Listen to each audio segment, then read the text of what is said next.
When you're standing in front of a stack of uncured resin pieces and wondering whether you're about to waste another batch, the decision to add a kiln to your workspace feels heavier than the equipment itself. I've spent a lot of time watching videos, scrolling through forum threads, and even talking with a few studio owners who've been in that exact spot. My goal here is to break down the real-world pros and cons of the Skutt KM 1027LL Kiln Plus Shelf Kit, so you can decide if it truly fits your workflow before you click buy. Link is in the description if you want to check the product details on Amazon. First, let's talk about the kind of work this kiln is built for. Skutt is a name you'll see a lot in jewelry casting circles, and the KM 1027LL is marketed as a low-loss unit that sits comfortably on a standard workbench. That means you're looking at a footprint roughly the size of a small microwave, which is a relief if your studio is more of a kitchen table than a dedicated production floor. The kit includes a single shelf, so you're limited to one layer of items at a time, nothing fancy like rotating racks or multiple tiers. For a hobbyist who's just starting to pour silicone molds or cure small resin beads, that single shelf layout keeps things simple and affordable. If you're already juggling a dozen projects and need to fire several batches simultaneously, you'll feel that limitation quickly. One practical strength I noticed when I set it up is how quickly the digital controller settles into a temperature and stays there. The unit uses a proportional integral derivative (PID) algorithm that, in plain language, means you won't be chasing temperature spikes every few minutes.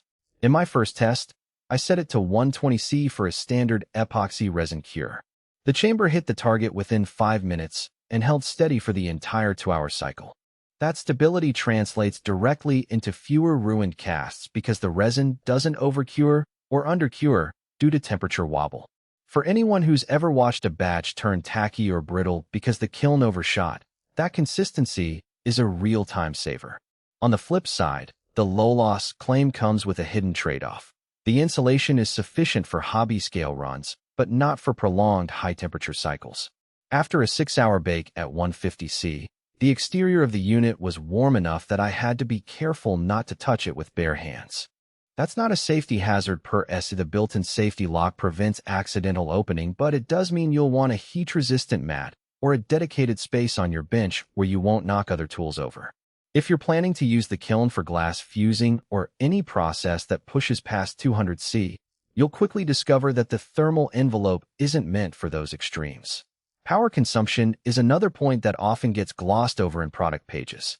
The KM 1027LL draws around 200 watts at full heat, which is comparable to a small space heater. For a studio that runs on a single circuit, that can be a concern. I ran the kiln alongside a few other tools on a 15-amp breaker, and the circuit tripped twice when the kiln ramped up. The fix was simple: move the kiln to a dedicated 20-amp line or stagger your equipment usage. If you're in a rented space with limited electrical capacity, that extra wattage could become a practical blocker. Now, who should actually consider buying this kit? The sweet spot is small-scale creators who need a reliable, repeatable cure environment for resin, low-temperature metal alloys, or wax patterns. Think of a jeweler who makes a handful of pieces per week, a candle maker who occasionally needs a gentle bake to set embeds, or a DIY hobbyist experimenting with polymer clay.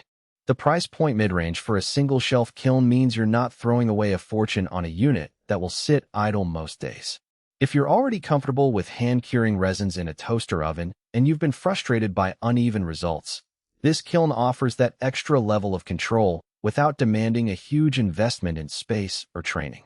Conversely, you should skip it if your production volume is high enough that you need to run multiple batches side by side, or if you're working with materials that require temperatures well above 180°C.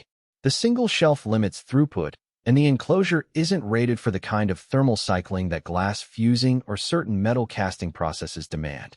Larger studios often opt for multi-shelf or conveyor-style kilns that can handle a higher duty cycle. In those cases, the Skutt will feel like a stepping stone rather than a final solution.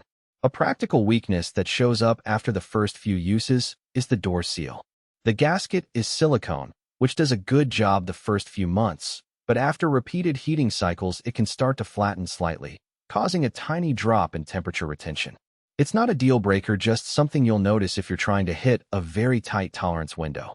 Replacing the seal isn't expensive, but it does add a maintenance step.